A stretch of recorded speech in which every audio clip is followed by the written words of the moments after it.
കോൺഗ്രസിന്റെ സ്ഥാനാർത്ഥിയായി നിലമ്പൂരിൽ ആര്യാടൻ ഷൗക്കത്തിന് തന്നെ സാധ്യതയേറി. DCC അധ്യക്ഷൻ VS ജോയിക്ക് മലപ്പുറത്തെ പാർട്ടിയെ നയിക്കാനുള്ള സമയമാണ് ഇതെന്നും അടുത്ത വർഷം വരുന്ന നിയമസഭാ തെരഞ്ഞെടുപ്പിൽ വിജയസാധ്യതയുള്ള ഒരു മണ്ഡലം നൽകുമെന്നും ഏതാണ്ട് ഉറപ്പായതോടെ ഒറ്റ പേരിലേക്ക് ചുരുങ്ങുകയാണ് നിലമ്പൂരിൽ UDF. പക്ഷേ എപ്പോൾ തെരഞ്ഞെടുപ്പ് നടക്കുമെന്നതിനെക്കുറിച്ച് ഒരു ധാരണയും ഇതുവരെ ആയിട്ടില്ല.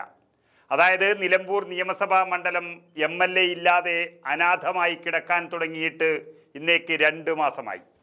ഉപതെരഞ്ഞെടുപ്പിൽ സിറ്റിംഗ് മണ്ഡലത്തിൽ വലിയ പരാജയം ഏറ്റുവാങ്ങുമെന്ന് ഉറപ്പിച്ച ഇടതുപക്ഷം പഠിച്ച പണി 18 നോക്കുകയാണ് തെരഞ്ഞെടുപ്പ് തന്നെ ഇല്ലാതാക്കാൻ. മൊത്തത്തിൽ കേരളത്തിലെ നിയമസഭാ തെരഞ്ഞെടുപ്പ് പ്രഖ്യാപനത്തിന് ഇനി കഷ്ടിച്ച് 1 വർഷം മാത്രം ബാക്കി നിൽക്കെ നിലമ്പൂരിൽ ഉപതെരഞ്ഞെടുപ്പ് നടത്താതെ രക്ഷപ്പെട്ടാലോ എന്ന് സംസ്ഥാനം ഭരിക്കുന്ന CPM ആലോചിച്ചു തുടങ്ങിയിട്ടുണ്ട്.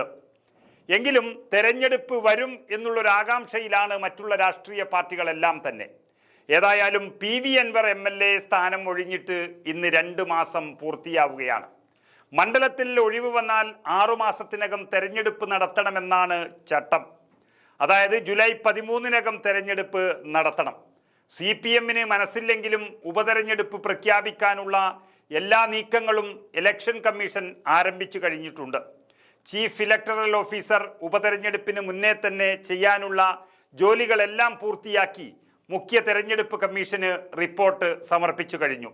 മാർച്ച് അവസാനത്തോടെ തന്നെ തെരഞ്ഞെടുപ്പ് പ്രഖ്യാപിച്ചേക്കുമെന്നാണ് കേരളം പ്രതീക്ഷിക്കുന്നത്. ഏപ്രിൽ അവസാനമോ മെയ് ആദ്യവാരമോ ആകാം തെരഞ്ഞെടുപ്പ് ഉണ്ടാകുക എന്നും നേതാക്കൾ വിലയിരുത്തി കഴിഞ്ഞു. നിലമ്പൂരിന് പുറമെ പഞ്ചാബിൽ 1 മണ്ഡലത്തിലും ന്യൂഡൽഹിയിൽ 2 മണ്ഡലങ്ങളിലും ഉപതെരഞ്ഞെടുപ്പ് നടത്തേണ്ടതുണ്ട്. അതുകൊണ്ട് തന്നെ നിലമ്പൂരിനെ മാത്രം ഒഴിവാക്കാൻ സാധ്യതയുമില്ല.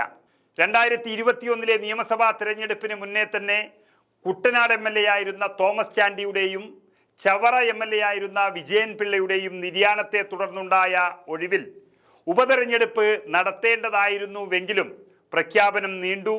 അത് തെരഞ്ഞെടുപ്പ് വരെ ഉപതെരഞ്ഞെടുപ്പ് നടന്നില്ല. ഒടുവിൽ കോവിഡ് കൂടി വന്നതോടെ ഉപതെരഞ്ഞെടുപ്പുകൾ അവിടെ ഉപേക്ഷിക്കുകയായിരുന്നു. അന്ന് കോവിഡ് കൊണ്ട് രക്ഷപ്പെട്ട ഇടതുപക്ഷം ഇന്ന് കോവിഡ് ഇല്ലെങ്കിലും ഉപതെരഞ്ഞെടുപ്പ് നടത്തിയാൽ പണി കിട്ടും എന്ന് ഉറപ്പിക്കുകയാണ്. അതുകൊണ്ട് തന്നെയാണ് CPM വലിയ ഉത്സാഹം കാണിക്കാതെ മാറി നിൽക്കുന്നത് എന്നതാണ് യാഥാർത്ഥ്യം. ഏതായാലും നിയമം പറയുന്നത് പോലെ ഉപതെരഞ്ഞെടുപ്പ് നടത്താനുള്ള പോരാട്ടം പ്രതിപക്ഷം നടത്തും എന്നുള്ളത് കൊണ്ട് ഉപതെരഞ്ഞെടുപ്പിന്റെ പ്രവർത്തനവുമായി മുന്നോട്ട് പോവുകയാണ് തെരഞ്ഞെടുപ്പ് കമ്മീഷൻ. അങ്ങനെ തെരഞ്ഞെടുപ്പ് പ്രഖ്യാപനം ഉണ്ടായാൽ മുൻ ഉപതെരഞ്ഞെടുപ്പുകളിൽ പരീക്ഷിച്ച് വിജയിച്ച അതേ അടവാകും നിലമ്പൂരിൽ UDF നടത്തുക, പ്രത്യേകിച്ച് കോൺഗ്രസ്. അതായത് 24 മണിക്കൂറിനകം സ്ഥാനാർത്ഥിയെ പ്രഖ്യാപിക്കും എന്നുള്ള അടവ്. അതിനാണ് ഇപ്പോൾ ഒറ്റ പേരിലേക്ക് ചുരുങ്ങാൻ കോൺഗ്രസിനെ പ്രാപ്തമാക്കിയത്.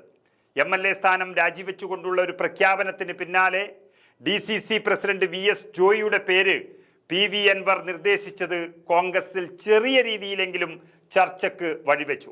എങ്കിലും ഇപ്പോൾ അൻവറും ആര്യാടൻ ഷൗക്കത്തും വലിയ ചങ്ങാതിമാരായി മാറിക്കഴിഞ്ഞിട്ടുണ്ട്.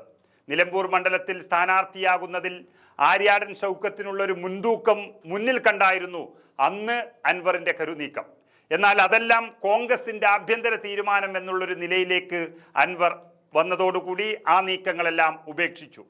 അതുകൊണ്ട് തന്നെ സ്ഥാനാർത്ഥി നിർണയത്തിൽ തട്ടി കാര്യങ്ങൾ കൈവിട്ടു പോകാതിരിക്കാൻ ഏറെ കരുതലോടെയുള്ള ഹൈക്കമാൻഡിന്റെ നീക്കമുള്ളപ്പോൾ ഒറ്റ ഫോൺ കോളിൽ അൻവർ വഴങ്ങി എന്നാണ് അറിയുന്നത്. നിലമ്പൂർ എന്ന ഇടത് സീറ്റ് UDF-ന് വിജയിപ്പിച്ചു കൊടുത്താൽ കോൺഗ്രസ് സ്ഥാനാർത്ഥിയെക്കാളും അവിടെ വിജയിക്കുന്നത് PV അൻവർ തന്നെയായിരിക്കും. അതുകൊണ്ട് UDF-ന്റെ സ്ഥാനാർത്ഥി കാര്യങ്ങളിൽ ഇടപെടാതെ അവർ നിശ്ചയിക്കുന്നവരെ വിജയിപ്പിക്കുക എന്നത് മാത്രമാണ് PV അൻവറിന്റെ ഇനിയുള്ള ലക്ഷ്യം. CPM ആണെങ്കിൽ ജയിക്കാൻ സാധ്യതയില്ല എങ്കിലും M സ്വരാജ് എന്ന നിലമ്പൂരുകാരനെ തന്നെ സ്ഥാനാർത്ഥിയാക്കാനാണ് സാധ്യത ഏറി വരുന്നത്.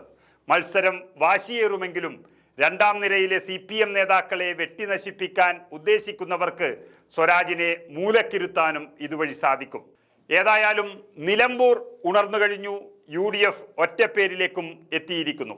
24 മണിക്കൂറിൽ പ്രഖ്യാപനം എന്ന കുറച്ചുകാലമായുള്ള കോൺഗ്രസിന്റെ തകർപ്പൻ നീക്കം നിലമ്പൂരിലും ആവർത്തിക്കാൻ പോവുകയാണ്.